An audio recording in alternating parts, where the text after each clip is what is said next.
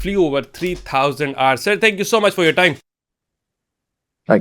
Thank you for inviting me, Ismail Sab. Sir, we defeated a much larger enemy with multi-domain operations. We are celebrating Marka-e-Haq. What are your comments? See, this war was not only just a steel versus steel competition or jet versus jet. It was a competition of resolve and determination. We have to see that, obviously. I don't know what Indians thought about us and how did they underestimated and overestimated us and themselves, obviously. And rest is history. We've tried to restore that once again, that a sovereignty breach will be punished from any side of the country, obviously with the same resolve and determination. This is exactly what was, alhamdulillah, displayed by the armed forces in general and Pakistan Air Force in particular.